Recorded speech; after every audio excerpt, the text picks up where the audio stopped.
अस्सलाम वालेकुम dear students. आज का हमारा टॉपिक है जो हमारे प्लांट टिश्यूज़ थे। उन प्लांट टिश्यूज़ में हमारे जो प्लांट टिश्यू की दो टाइप्स थी, जिनमें हमने सिंपल टाइप पढ़ी थी, यानी सिंपल टिश्यू की टाइप। उनसे अगली वाली टाइप जो थी कंपाउंड टिश्यू की, उसको हम पढ़ते हैं कि उसके अंदर, या कम्प्लेक्स टिश्यू जिसे कहते हैं, उसके अंदर कौन कौन से टिश्यूज़ शामिल हैं, उनके क्या फंक्शंस हैं, उनके पार्ट्स के नाम क्या हैं, यानी उनकी जो सेल्स हैं, उनके जो डिफरेंट पार्ट्स हैं, उनके नाम देखेंगे।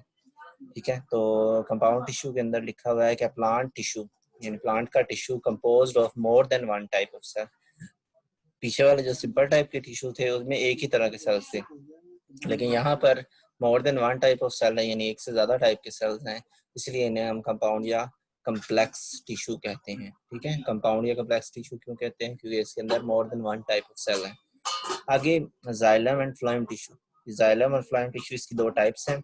फाउंड इन वास्कुलर प्लांट्स, जो वास्कुलर प्लांट यानी जो पानी कह लें, पानी और नमकियात को और खुराक को ट्रांसपोर्ट करने के लिए जिनमें नालियाँ होती हैं, वेसल्स होती हैं, उनको कहते हैं वास्कुलर प्लांट्स।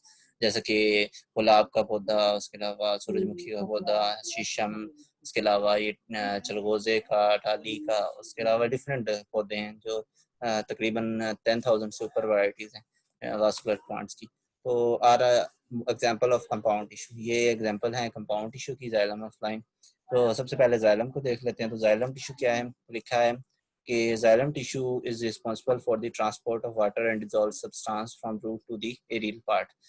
रूट से एरियल पार्ट यानी टिप्स, जो प्लांट की टिप्स होती हैं, वहां तक ट्रांसपोर्ट ऑफ वाटर और ट्रांसपोर्ट ऑफ डिसॉल्व साल्ट्स करना या सब्सटेंस करना, इनको जाइलम कंट्रोल करता है। तो जाइलम का काम नमकियात और पानी की तरसील है जड़ों से टिप्स तक। ठीक है, यानी पत्तों और तनों की टिप्स तक ये पानी और बुखारा जो नमकियात है वो पहुंचाता है।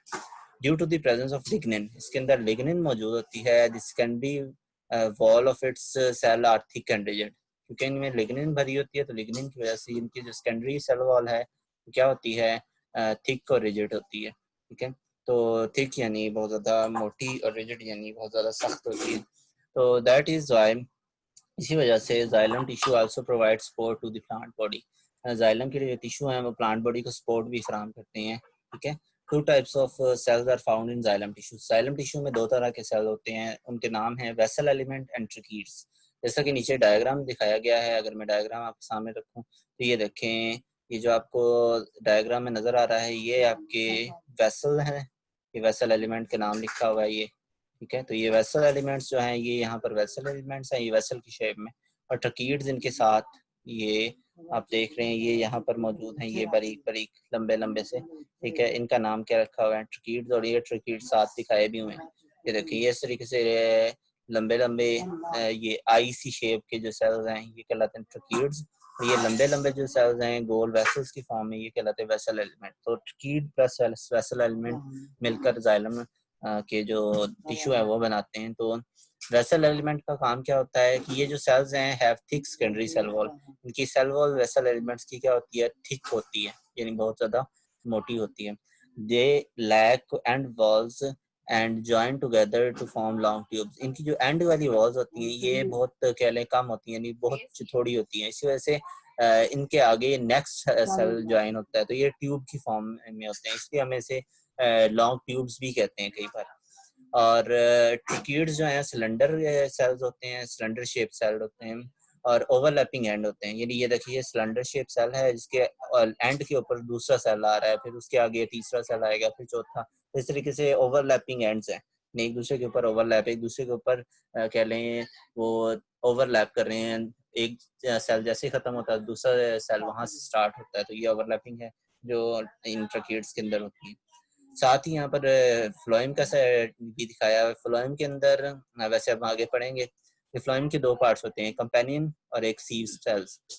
जो सीव ट्यूब सेल्स होते हैं वो इस तरीके से आपको नजर आ रही है, लंबी सी ट्यूब है, जो ट्यूब के यहाँ पर दरमियान में एक नोड है जिसको हम कहते हैं सीव की प्लेट, सीव प्लेट। और इस सीव सेल्स और सीव प्लेट के साथ ये जो येलो से कलर में नजर आ रहे हैं इनको हम कहते हैं कंपेनियन सेल्स। ठीक है, तो देख लेते हैं नीचे पैराग्राफ के अंदर इन कंपेनियन सेल्स और सीव ट्यूब सेल्स के बारे में। तो लिखा है कि जो फ्लोएम टिश्यूज होते हैं तो इनके बारे में कि फ्लोएम टिश्यू रिस्पॉन्सिबल है किसके लिए? For the conduction of dissolved organic matter. Conduction of dissolved organic matter. यहाँ पर ये बात याद रखनी है कि ये कंडक्ट करवाते हैं, एक जगह से दूसरी जगह लेके जाते हैं। डिजॉल्व्ड ऑर्गेनिक मैटर यानी वो मैटर, वो फूड, वो ऑर्गेनिक मैटर जो डिजॉल्व है यानी कि पानी में सॉल्यूबल है, जैसे कि सुक्रोज का सोल्यूशन हो सकता है, ग्लूकोज हो सकती है, ज्यादातर सुक्रोज होता है, ठीक है। यानी ये ऑर्गेनिक मैटर में ज्यादातर सुक्रोज जो है फ्लोएम टिश्यूज के जरिए ट्रांसपोर्ट होता है, ठीक है। और जी, यहाँ पर ये जो सुक्रोज जो है वो as organic matter, dissolve organic matter होती है प्लांट के अंदर, और ये different parts of the plant body जो है इसको ट्रांसपोर्ट फ्लोएम करता है, ठीक है। फ्लोएम टिश्यू का काम है उससे डिजॉल्व ऑर्गेनिक मैटर यानी सुक्रोज को जो फूड के तौर पर प्लांट में बनती है उसको बॉडी के पार्ट्स में ट्रांसपोर्ट करना। आगे आप चैप्टर नंबर 9 में पढ़ोगे कि ये ट्रांसपोर्ट कैसे होती है। वहाँ पर आप जो मॉडल है जिसको हम कहते हैं सोर्स और सिंक का मॉडल, उसके बारे में भी पढ़ोगे कैसे सोर्स और सिंक का मॉडल काम करता है। तो फ्लोएम टिश्यू के बारे में लिखा है कि कंटेन सीव ट्यूब सेल्स। इसके अंदर सीव ट्यूब सेल्स और कंपेनियन सेल्स होते हैं, ठीक है। सीव ट्यूब सेल्स और कंपेनियन सेल्स मिलकर फ्लोएम टिश्यूज बनाते हैं। यहाँ पर सीव ट्यूब सेल्स का क्या काम है, लिखा है कि लॉन्ग, ये लंबे होते हैं, and their ends will have small pores. मैंने जैसे पहले बताया था कि इनके एंड्स के ऊपर सुराख होते हैं, पोर्स होते हैं, और पोर्स एक डिस्क बनाते हैं या एक प्लेट बनाते हैं जिसे हम सीव ट्यूब प्लेट भी कहते हैं, ठीक है। Sieve tube cells join to form long sieve tubes. इनके जुड़ने से लंबी सीव ट्यूब्स बनती हैं, और जो कंपेनियन सेल्स होते हैं वो प्रोटीन बनाते हैं सीव ट्यूब्स के लिए। यानी सीव ट्यूब के अंदर जो उनकी फंक्शन है उसको प्रॉपर परफॉर्म करने के लिए जो कंपेनियन सेल्स है वो प्रोटीन बनाते हैं जो सीव ट्यूब्स को चाहिए। पीछे एक शॉर्ट क्वेश्चन लिखा हुआ है कि birds fly bye flapping their wings. Birds जो हैं वो अपने विंग्स को फ्लैप करके उड़ते हैं। why do they why do you think is the type of muscle responsible for wing flapping? Wing की फ्लैपिंग के लिए कौन से मसल्स होंगे जो काम कर रहे होंगे? तो हमारे दिमाग में डायरेक्ट ख्याल जाता है कि कंट्रैक्शन, रिलैक्सेशन कौन से मसल्स करते हैं, तो वो मस्कुलर टिश्यू में स्केलेटल मसल्स होते हैं, ठीक है। तो स्केलेटल मसल्स का काम है मूवमेंट का, तो ये यहाँ पर बर्ड्स की फ्लैपिंग ऑफ विंग्स के अंदर भी स्केलेटल मसल असरअंदाज हो जाते हैं, ठीक है। नीचे ये कुछ अंडरस्टैंडिंग द कॉन्सेप्ट के लिए कुछ चीज़ें लिखी हुई हैं, इसको आपने देखना है, इसको क्या है चैप्टर के अंदर से देखना है। जैसे सेल मेम्ब्रेन की फंक्शन क्या है, सेल वॉल की स्ट्रक्चर क्या है, न्यूक्लियस के फंक्शन और स्ट्रक्चर क्या है, एंडोप्लाज्मिक रेटिकुलम, गोल्गी एप्परेटस, लाइसोसोम, और ये सारी चीज़ें जितनी भी हैं इनको ज़रा आपने कल के लिए मुकम्मल तौर पर देखना है, इनके फंक्शंस देखने हैं। फिर उसके बाद नेक्स्ट लेक्चर में हम इस चैप्टर की एक्सरसाइज करेंगे कि इसकी एक्सरसाइज के अंदर क्या क्या चीज़ें मौजूद हैं, ठीक है। इसके साथ आपका लेक्चर जो है वो एंड होता है। नेक्स्ट लेक्चर में मुलाकात होगी एक्सरसाइज के साथ। ओके, अल्लाह हाफ़िज़।